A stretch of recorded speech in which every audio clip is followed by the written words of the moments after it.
तो जैसे मैं बता रहा था कि हमारे पास जो वेब डिज़ाइनिंग होती है, उसमें हमारे पास 3 बेसिक चीज़ें होती हैं, जिनका हमें याद रखना होता है, जिनकी वजह से हम वेबसाइट को बना सकते हैं। सबसे पहली जो होती है, वो होती है हाइपर टेक्स्ट मार्कअप लैंग्वेज।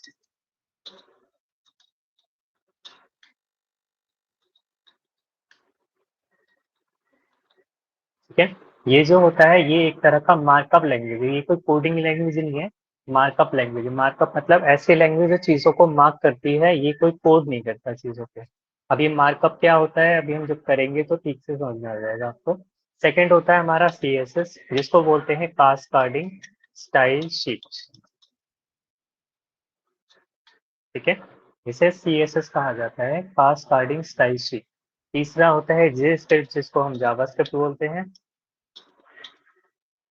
अब कुछ लोग ना इस चीज में कंफ्यूज होते हैं कि जावा और जावास्क्रिप्ट एक जैसे हैं, बट ऐसा नहीं है। जावा अलग है और जावास्क्रिप्ट टोटली अलग है, तो ये चीज ध्यान रखना। जावास्क्रिप्ट जो है ये स्क्रिप्टिंग लैंग्वेज है, और जावा जो है वो programming, high level programming language है। ठीक है, ये भी एक तरह की प्रोग्रामिंग है, बट ये स्क्रिप्टिंग हिसाब से काम करती है, उसके बाहर ये कोई काम नहीं करती है। अभी जब हम वेबसाइट बनाते हैं, तो सबसे पहले स्टार्टिंग हमारी हमेशा इससे होती है, HTML से। जो HTML है, ये हमारा एक बेसिक लैंग्वेज होती है, जिससे हम किसी भी वेबसाइट का बेस बना सकते हैं। जैसे अगर हम देखें तो किसी भी वेबसाइट पे जब हम जाते हैं, वहां पे अगर हम चेक करेंगे, तो इसमें सबसे पहले आपको ऊपर की तरफ देखने को मिलेगा ये वाला ऑप्शन, दिख रहा है, डॉक्यूमेंट टाइप HTML। ठीक है, और ये पूरा पेज किस पे बना हुआ है, HTML के ऊपर ही बना हुआ है। तो ये जो HTML है, ये डिसाइड करता है कि आपका पेज कैसा होगा, क्या स्ट्रक्चर होगा, क्या क्या चीजें उसमें आएंगी, क्या क्या नहीं है। ठीक है, सारा का सारा बेस बनाने का काम HTML का ही होता है। जितनी भी चीजें आप यहाँ पे देख रहे हो, जो ये आइकन्स हैं, ये सारे, ये हमारा सर्च बार है, इसके अंदर जो ये आइकन्स वगैरह हैं, ये सब चीजें लगभग ज्यादातर चीजें HTML में ही डाली जाती है। मतलब बेस बनाने का काम हमारा HTML का होता है। दूसरा हमारे पास जो चीज है, वो है हमारे पास कास्केडिंग स्टाइल शीट, मतलब कि CSS। इसको हम यूज करते हैं बेस बनाने के लिए। ठीक है, और इसको हम यूज करते हैं वेबसाइट में स्टाइलिंग ऐड करने के लिए। ठीक है, अब स्टाइलिंग मतलब क्या हो गया, जैसे अगर हम वेब पेज पे जाते हैं, तो उसमें आप अलग अलग चीजें देखते हो, जैसे इसका कलर वाइट है, इसका राउंड है कॉर्नर, या जो भी चीजें हैं एक्स्ट्रा, ये जितनी भी स्टाइलिंग है, वो सारी की सारी हमारी इससे ही होके बनती है, CSS के जरिए। ठीक है, जब हम आगे करेंगे तो समझेंगे कि CSS कैसे काम करता है, क्या होता है, कितने टाइप्स के होते हैं, वगैरह वगैरह, वो सब चीजें हमारा थोड़ा सा आगे है। लास्ट है हमारा जावास्क्रिप्ट, यानी कि जे स्क्रिप्ट। जावास्क्रिप्ट जो है, बेसिकली फंक्शन डालने के लिए होता है। जैसे हम इस वाले बटन पे जब क्लिक करेंगे तो क्या होगा, यहाँ पे क्लिक करेंगे तो क्या होगा, इस पे क्लिक करेंगे और हम कुछ सर्च करके जब मैं जाऊँगा, तो मैं पर्टिकुलर किसी वेबसाइट पे देखता हूँ अगर, तो यहाँ पे आप देखोगे अलग-अलग चीज़ें आती है। एक लोडिंग स्क्रीन आई, बटन्स आएँगे काफ़ी सारे, जो सारी चीज़ें हैं, जैसे इस पे क्लिक किया, यहाँ पे ले गए तो ये लाइनिंग आ रही है। ये सब कुछ आपका जावास्क्रिप्ट से सेट होता है, कि कब क्या आना चाहिए, कौन से बटन से क्या होना चाहिए, किस बटन का क्या फंक्शन है, किसको क्लिक करने से बंद होगा, किसको क्लिक करने से चालू होगा, कब हमारा एक्शन परफॉर्म होगा, सब कुछ, सारा कुछ ये जावास्क्रिप्ट करता है। ठीक है? खैर, ये जो दो चीजें हैं, अभी हम फिलहाल इनको साइड में रखते हैं। फिलहाल हम स्टार्ट करते हैं सबसे पहले HTML से। जो HTML है, उसमें हम अगर बात करें, तो जैसे मैंने बताया, फुल फॉर्म हमारी होती है हाइपर टेक्स्ट मार्कअप लैंग्वेज। ठीक है, HTML को मार्कअप लैंग्वेज कहा जाता है, यानी ये एक ऐसी लैंग्वेज है जिससे हम चीजों को मार्क कर सकते हैं। HTML दिखता कैसा है, वो एक बेसिक स्ट्रक्चर है जो मैं आपको दिखा रहा हूँ, जैसे कि ये। ठीक है, बट ये करना कैसे है, इसको करने के लिए हमें 2 से 3 चीजें जो है कंपलसरी चाहिए होती है, ये कह लो कि रिक्वायरमेंट्स है किसी भी वेबसाइट को बनाने के लिए।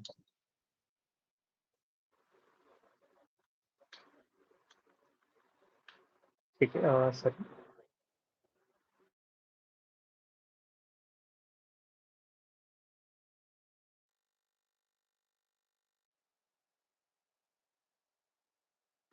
हेलो,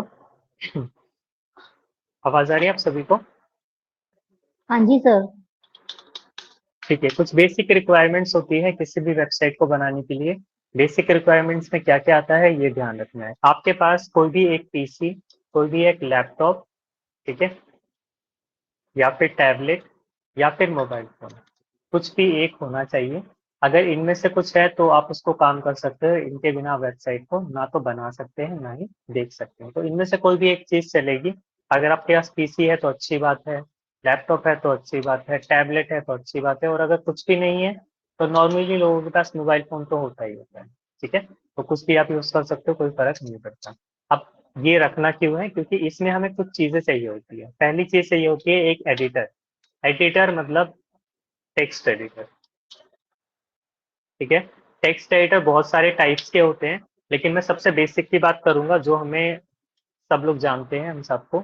जैसे कि हमारे पास नोटपैड होता है, ये भी एक तरह का बेसिक टेक्स्ट एडिटर है।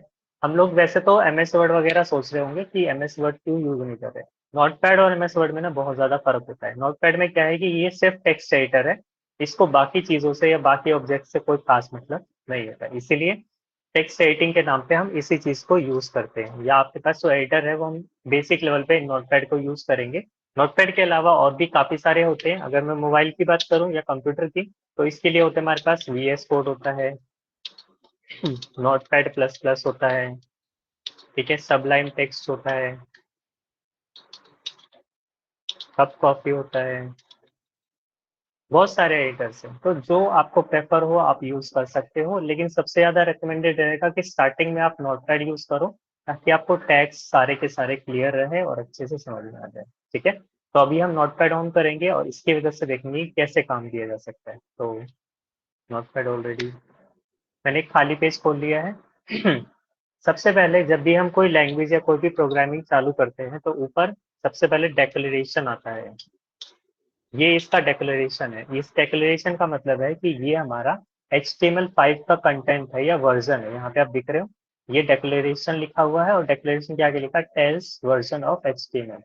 जब भी HTML अपग्रेड होता है तो इसका जो वर्जन है वो चेंज कर दिया जाता है, यानी इसका डेक्लेरेशन थोड़ा सा बदल दिया जाता है। HTML4 में ये काफी ज्यादा लंबा था, 3 में भी लंबा था। उसमें क्या था, वर्जन हमें अलग से दिखाना पड़ता था यहाँ पे इस तरीके से। ठीक है, बट अभी क्योंकि HTML5 चल रहा था उसमें हमें वर्जन दिखाने की जरूरत नहीं है, हम डायरेक्टली इसको इस तरह से ऐड कर सकते हैं। बस आपको ये लिखना है और ये हमारा डेक्लेरेशन हो जाएगा। अगर आप पाइथन करोगे या सी प्लस करोगे तो उसमें भी हमारा डेक्लेरेशन या ऑथर का नेम आता है शुरू में कि किसने वो फाइल को बनाया है। अब यहाँ पे अगली चीज हम स्टार्ट करेंगे, समझेंगे कि ये क्या चीज है। अब यहाँ पे आप देख रहे हो एक ग्रेटर देन और एक तरफ लेस देन का सिंबल बना हुआ है, इसको टैग कहा जाता है। टैग बेसिकली दो तरह के होते हैं। ठीक है, एक होता है आपका ओपनिंग टैग और एक आपका क्लोजिंग टैग। अगर मैं टैग्स के बारे में बताऊं तो टैग कुछ इस तरह का दिखाई देगा, बीच में जो स्पेस है इसमें कोई ना कोई चीज लिखी होगी, जिसको आप सिंपली टैग कंसिडर कर सकते हैं। ठीक है, टैग दो तरह के होंगे। अगर सिंपल उसमें कंटेंट लिखा है तो वो हमारा होगा ओपनिंग टैग, और अगर उसके अंदर किसी तरह का स्लैश का निशान है इस तरह से तो वो हमारा होगा क्लोजिंग टैग।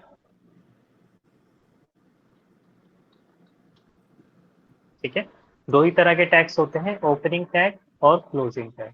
ये आपको नाम के हिसाब से पता चल जाएगा। जैसे हमने HTML बनाया है तो ये अगर इसमें कोई निशान नहीं है तो ये वाला टैग माना गया, ओपनिंग टैग। ठीक है, और अगर इसमें निशान होता, जैसे अगर हम इसको क्लोज करते हैं HTML, जिस टैग को आप ओपन करते हैं उसको क्लोज करना पड़ता है, बट ऐसा कंपलसरी नहीं है कि सारे टैग का क्लोजिंग टैग होना ही चाहिए। ठीक है, कुछ टैग्स का होता है और कुछ टैग का नहीं होता। तो ये हमारा जोड़े में होता है तो इसलिए हम इसको ओपन और क्लोज करना होता है। ये एरिया डिफाइन करने के लिए मेरा एक वेब पेज जो है यहाँ से शुरू होगा और यहाँ पे खत्म हो जाएगा। ठीक है, अब सबसे पहले HTML में हमें दो पार्ट्स डिवाइड कर देंगे, एक हेड वाला हिस्सा, हेड को ओपन और हेड को क्लोज करेंगे, और एक करेंगे बॉडी वाला हिस्सा, बॉडी को ओपन और बॉडी को क्लोज करेंगे। ठीक है, अब ये दो हिस्से हमने क्यों बनाए हैं ये भी समझ लो। क्योंकि जब हम किसी वेबसाइट पे काम करेंगे तो हम चीजें लिखने को तो कहीं भी लिख सकते हैं, बट एक स्ट्रक्चर बनाना हमारे लिए इसलिए जरूरी होता है ताकि चीजों को फिक्स किया जा सके। यानी कौन सी चीज कहाँ आ रही है उसका पैटर्न सेम रहना चाहिए, क्योंकि सब लोग अलग तरीके से सोचते हैं। तो अगर हम अपना टैग कहीं और लगा रहे हैं और कोई और पर्सन कहीं और लगा रहा है तो उससे ढूंढने में काफी प्रॉब्लम हो सकती है। तो इस वजह से एक बेसिक स्ट्रक्चर है जो हमें तैयार करके रखना होता है और इसी तरीके से सब में काम होता है। एक बेसिक HTML बनाएंगे स्टार्टिंग से एंडिंग, फिर उसमें दो हिस्से बना देंगे, एक हेड वाला और एक बॉडी वाला। ये स्ट्रक्चर हमेशा सेम रहेगा, इसमें कोई चेंजेस नहीं रहेंगे।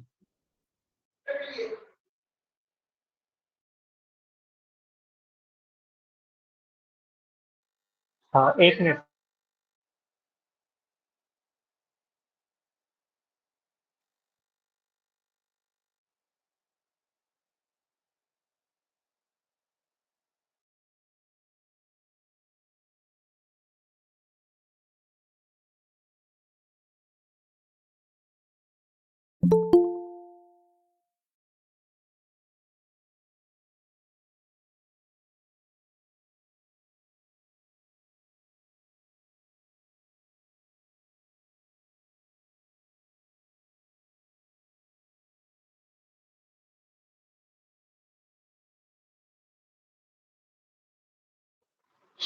हेलो। आवाज आ रही है आप सभी को? सॉरी, थोड़ा ज़्यादा डिस्टर्ब हो रहा है, मेरे को बार-बार उठना पड़ रहा है अपनी सीट से। खैर, तो मैंने जो लास्ट आपको बताया था, वो हमने एचटीएमएल के बारे में देखा था। एचटीएमएल में हम 2 हिस्से बाँट के चलते हैं, ये स्ट्रक्चर हमेशा ना सेम रहेगा, इसमें कोई फ़र्क नहीं पड़ता। आप एचटीएमएल को स्मॉल लेटर्स में भी लिख सकते हो और कैपिटल में भी लिख सकते हो, इसमें लिमिटेशन नहीं है कोई। लेकिन प्रेफ़र रहेगा कि आप लोग इसको स्मॉल में लिखो, क्योंकि इसके बाद जब आप कोई प्रोग्रामिंग लैंग्वेज सीखोगे या कुछ और करोगे, तो उसमें ज़्यादातर लेटर्स का ना केस सेंसिटिव होती है वो चीज़ें। मतलब कैपिटल का अलग मतलब हो जाता है और स्मॉल का अलग मतलब हो जाता है। इसी वजह से तो जो भी चीज़ें आप लिखें वो सारा का सारा स्मॉल लेटर में लिखेंगे तो ज़्यादा अच्छे से वो काम करेगा। फिलहाल हमने ये बेसिक पेज बना लिया है, अब इसको सेव करना देखते हैं कि सेव कैसे करें। फाइल पे जाएँगे सिंपली, यहाँ पे हम सेव का ऑप्शन है या फिर आप कंट्रोल एस यूज़ कर सकते हो, जो आपको बेस्ट लगे। यहाँ पे फाइल का आप कुछ भी नाम डालोगे, जो लोकेशन चाहिए, मैं अभी डेस्कटॉप ले लेता हूँ फिलहाल के लिए।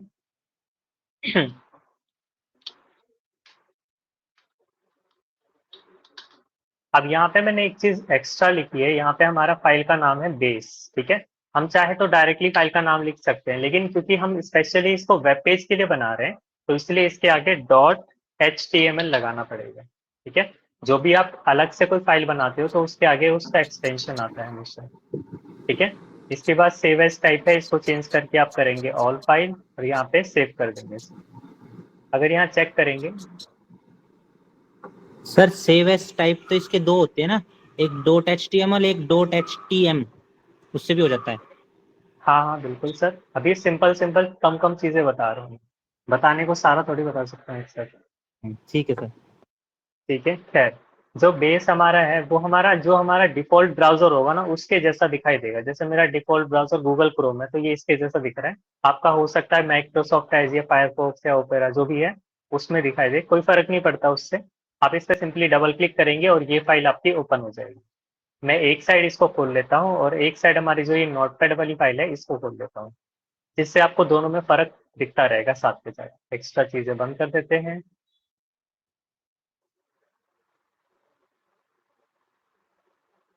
ठीक। तो यहाँ पे आपको दिख रहा है कि ये हमारे पास वेब पेज है और ये हमने यहाँ पे कोडिंग की हुई है। जो भी कोडिंग हम करेंगे वो यहाँ पे साथ में हमने रिफ्लेक्ट करेगा। अब यहाँ पे पहला ऑप्शन जो है वो है हमारा हेड।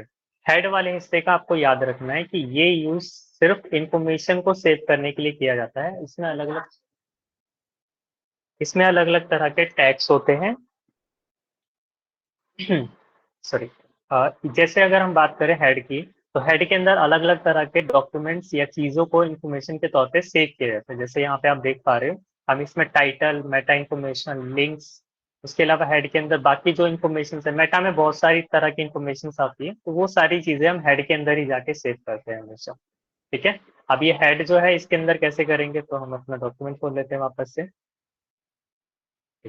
ये ओपन किया। अब सबसे पहले मुझे, जब हम वेबसाइट बना रहे हैं तो पहले सबसे पहले नाम डालना पड़ेगा, क्योंकि वेबसाइट का नाम स्टार्ट होगा तभी तो हम वेबसाइट को प्रीव्यू कर पाएंगे ना। तो यहाँ पे नाम डालने के लिए हम यूज करते हैं टाइटल टैग का, TITLE, ठीक है। जैसे मैंने बताया, आप चाहे तो उसको स्मॉल लिख सकते हो, चाहे आप कैपिटल लिख सकते हो, जैसे आपको प्रेफर हो। मैं फिलहाल के लिए स्मॉल ही लिख रहा हूँ, ठीक है। माई डॉक्यूमेंट,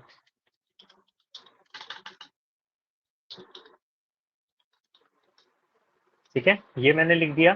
यहाँ पे टाइटल को ओपन किया और यहाँ पे क्लोज कर दिया है, ठीक है। अब क्लोज करना क्यों जरूरी है वो भी हम समझेंगे, पहले हम इसको सेव करते हैं। यहाँ पे जाएंगे और यहाँ पे रिफ्रेश करेंगे, तो यहाँ पे आप देखोगे ऊपर की तरफ मेरे जो डॉक्यूमेंट का मैंने नाम लिखा था वो यहाँ पे आ गया। माई डॉक्यूमेंट लिखा था तो माई डॉक्यूमेंट आ गया है। अगर मैं यहाँ पे नाम को चेंज कर दूँ जस्ट लाइक फेसबुक, ठीक है।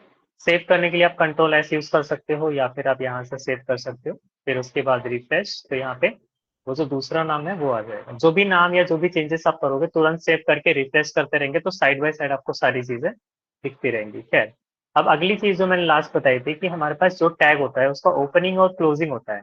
अगर मान लो हम क्लोजिंग ना करें किसी वजह से, जैसे मैं इसका क्लोजिंग हटा देता हूँ, सेव करते हैं, यहाँ पे जाते हैं और रिफ्रेश करते हैं, तो देखो यहाँ पे नाम जो है वो काफी लंबा चौड़ा हो गया है।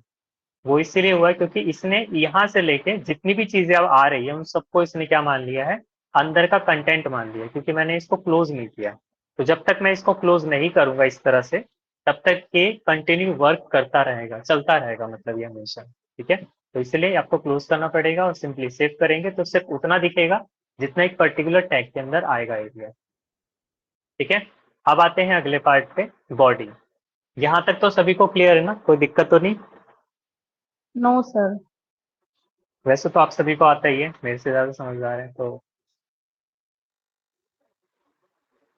खैर, बॉडी वाले हिस्से में आते हैं। बॉडी वाला हिस्सा जो होता है वो हमारा होता है ये वाला पार्ट जो सामने की तरफ हमें दिखाई देता है। ठीक है, ये हम बॉडी वाले पार्ट को बोलते हैं, और जो भी काम आपको दिखाने के लिए करना है वो सारा यहाँ पे आना चाहिए हमेशा, ये ध्यान रखना है। ठीक है, तो पहली चीज, अब नॉर्मली कंटेंट जब स्टार्ट होता है तो हम इसमें हेडिंग से स्टार्ट करते हैं। बॉडी के अंदर कुछ भी लिखना हो तो हम, आप देखते हो कि कोई भी कंटेंट होता है कोई भी चीज, तो उसमें एक चीज हेडिंग होती है और बाकी सब उसके पैराग्राफ या उसका हिस्सा होता है। तो वैसे ही हम इसके अंदर बनाएंगे कि हम इसके अंदर कैसे कर सकते हैं। हम यहाँ पे यूज करेंगे H1 टैग का। H1 मतलब हेडिंग 1। ठीक है, H1 लिखा, यहाँ पे मैंने एक टाइटल लिख दिया, माई इंट्रोडक्शन। ठीक है, ये सिंपली लिखा, यहाँ पे मैंने सेव किया इसको। अब कभी कभी ना सेव नहीं कर पाते तो हम क्या करना चाहिए, जैसे मैं इसमें वापस कर देता हूँ।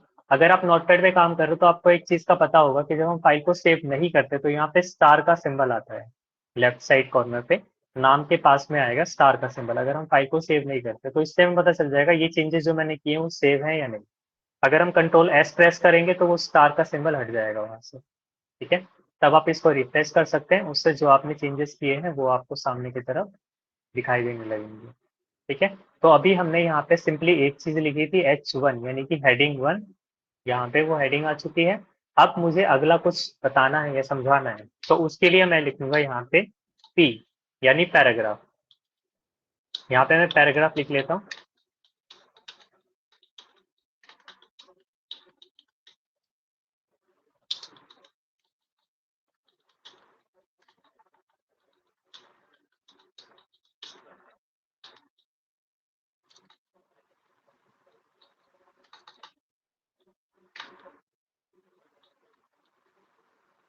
ठीक है, तो यहाँ पे आप देख रहे हो मैंने एक पी को ओपन किया और यहाँ पे पी को क्लोज कर दिया। सिंपल है, ज्यादा कुछ चेंजेस नहीं है। सेव किया, यहाँ पे गए और रिफ्रेश कर दिया। अब यहाँ पे HTML का आपको डिफरेंस समझ में आ गया कि जो HTML है उसको हम मार्कअप लैंग्वेज क्यों कहते हैं। मार्कअप लैंग्वेज इसीलिए कि जिस टैग से किसी चीज को मार्क किया गया है ये उसको वैसा ही दिखाएगा। अगर हमने H1 किसी के आगे लिखा है तो ये इसको हेडिंग मानेगा और बड़ा बड़ा दिखाएगा इस तरह से। ठीक है, अगर हमने किसी को पी से मार्क किया है तो वो उसको पैराग्राफ मानेगा और छोटा छोटा दिखाएगा इस तरीके से। यहाँ तक समझ में आ गया सभी को? आगे करें? ठीक, अब जैसे हमारे पास हेडिंग है तो H1 से स्टार्ट किया। अब हमने H1 ही क्यों दिया? अब H1 के अलावा भी तो हेडिंग हो सकती थी, हम 2 लिख सकते थे, 3 लिख सकते थे। अब इसका क्या मतलब है? मैं इसको, इसी हेडिंग को कॉपी कर लेता हूँ एक बार। ठीक है, और इसको हम पेस्ट कर देते हैं मल्टीपल टाइम्स। ठीक है, आपको ये दिखाई दे रहा होगा। इसको सिंपली सेव किया एंड रिफ्रेश, तो यहाँ पे आप देखोगे सेम हेडिंग, क्योंकि मैंने H1 लिखा हुआ है सब में, यहाँ पे हमने डाल दिया। तो H1 के अलावा और कौन कौन सी हेडिंग्स हो सकती है? H1 के अलावा हो सकती है आपकी 2, 3, 4, 5 और 6। ठीक है, मैक्स टू मैक्स हम H1 से लेके H6 तक हेडिंग्स को लिखते हैं। अब यही चीज यहाँ पे 2, 3, 4, 5 और 6। ठीक है, सेव करेंगे यहाँ पे और रिफ्रेश। अब अगर हम चेक करें तो H1 से लेके H6 तक में क्या डिफरेंस है ये आपको देखने को मिलेगा। अगर आप कोई कंटेंट लिख रहे हो और आप चाहते हो कि हेडिंग बहुत बड़ी आनी चाहिए तो आप सिंपली ये यूज कर सकते हो इसका, H1 का। इससे क्या होगा, आपको एक प्री डिफाइंड साइज मिलेगा जो बहुत बड़ा होगा। आपको उसका ना तो साइज बड़ा करना है ना कुछ और चेंजेस करने हैं। अगर आप मान लो बहुत बड़ी हेडिंग नहीं चाहते, थोड़ी छोटी चाहते हो, तो H2 यूज कर सकते हो। 3 चाहते हैं तो और छोटा, फिर 4, 5 एंड 6। मैक्सिमम 6 तक जाते हैं क्योंकि 6 ऑलरेडी पैराग्राफ के बराबर या उससे छोटा हो जाता है। समझ में आ गया? तो इसलिए हम H1 से लेके H6 तक की ही हेडिंग यूज करते हैं और यही मैक्स टू मैक्स होते हैं, इसके आगे हेडिंग्स नहीं होती। अब इसके बाद HTML में ना कोई भी चीज जो इनविजिबल है वो दिखाई नहीं देती। इसका क्या मतलब है ये मैं समझा देता हूँ। जैसे हम यहाँ पे एक पैराग्राफ लिखा हुआ है, मैंने इसको सेव कर लिया। यहाँ पे मैं बहुत सारा स्पेस ऐड कर देता हूँ किसी भी पैराग्राफ के आगे। जैसे यहाँ पे मैंने बहुत सारा स्पेस कर दिया, यहाँ पे मैंने बहुत सारा स्पेस कर दिया। अब दिखने में ये आपको दिख रहा है कि यहाँ से लेके यहाँ तक गैप है फालतू का, और इसमें भी काफी सारा गैप आ रखा है यहाँ पर। अगर हम इसको सेव करें, यहाँ पे जाए और रिफ्रेश करें, तो इसमें कोई फर्क नहीं आएगा। क्यों? क्योंकि HTML सिर्फ उन्हीं चीजों को रेंडर करता है जो चीजें दिखाई देती है। अगर जो चीज दिखाई नहीं देंगी ये उसको रेंडर ही नहीं करेगा, मतलब इसके लिए वो पूरी तरह से है ही नहीं वहां पे। तो अगर हम चाहते हैं कि हम ये सारी चीजों को एडिट कैसे करें, तो उसके लिए हमारे पास हर चीज के लिए एक टैग दिया गया है। एक स्पेशल प्रॉपर्टी है जिससे हम हर चीज को दिखा सकते हैं, चाहे वो स्पेसिंग है चाहे कुछ और है। जैसे मैं एंटर मारता हूँ इनको, यहाँ पे मैं चाहता हूँ कि ये लाइनें ऐसे आनी चाहिए। ठीक है, पहले ये लाइन आएगी, फिर ये लाइन, फिर ये लाइन। सेव किया, यहाँ पे गए रिफ्रेश। यहाँ पे फिर भी कोई फर्क नहीं पड़ रहा, चाहे कितनी बार आप रिफ्रेश कर लो, क्योंकि एंटर भी एक तरह का एम्प्टी स्पेस है जो दिखाई नहीं देता। तो इसके लिए सबसे इजी तरीका है कि आप टैग यूज करें, जो कि होता है BR। ठीक है, BR एक टैग है जो ब्रेक करने के लिए होता है किसी भी कंटेंट को। और अगर कोई कंटेंट कंटिन्यू चल रहा है इस तरीके से और आप चाहते हो इन दोनों के बीच में एक ब्रेक आ जाए, तो उसके लिए हम BR यूज करते हैं। इसको सेव करते हैं, यहाँ पे जाते हैं, रिफ्रेश। तो हेलो के आगे आप देख रहे हो एक ब्रेक आ गया, जिससे बाकी कंटेंट नीचे मूव हो गया। ऐसे मुझे ABC के आगे भी ब्रेक लगाना है, यहाँ पे भी एक ब्रेक लगा दिया, सेव किया, यहाँ पे गए रिफ्रेश। तो ये देखो इसके आगे भी एक ब्रेक आ गया, बाकी कंटेंट नीचे की तरफ आ गया। समझ में आ गया ये सारा?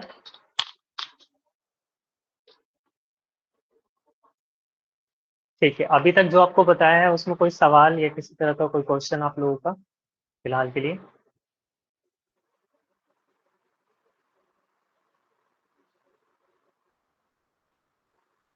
बताइए।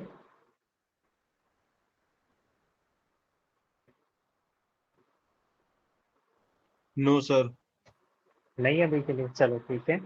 तो जिन लोगों को आती है चीजें उनके लिए ज्यादा इजी होगा, ऑलरेडी उनको ज्यादातर चीजें पता ही होंगी, ज्यादातर क्या सारी पता होंगी।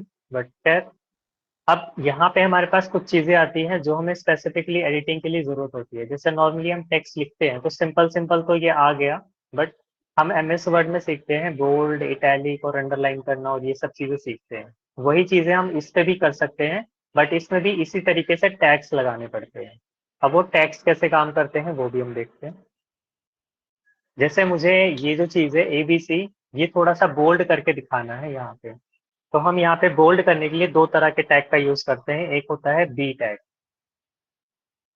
B को ओपन किया और B को आपने क्या कर दिया, क्लोज कर दिया। जहां से जहां तक चाहिए वहां तक आपने उसको किया। सिंपली सेव करेंगे, यहाँ पे जाएंगे और रिफ्रेश कर देंगे, तो ये उस कंटेंट को या उस चीज को क्या कर देगा, थोड़ा सा मोटा कर देगा। आपको फर्क दिखाई दे रहा होगा दोनों में। ठीक है, ऐसे ही आप इटैलिक भी कर सकते हो, आई लिख के।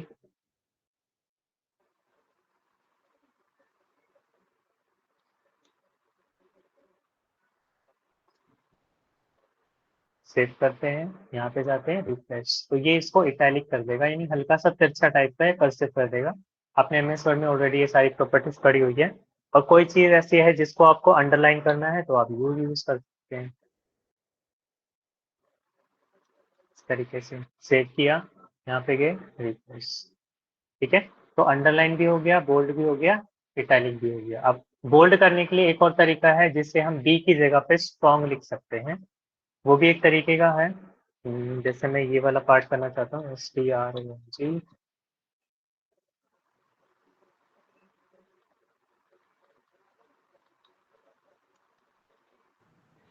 ठीक है, आप हेलो। चाहे तो स्ट्रॉन्ग। हाँ जी मतीन जी बताइए।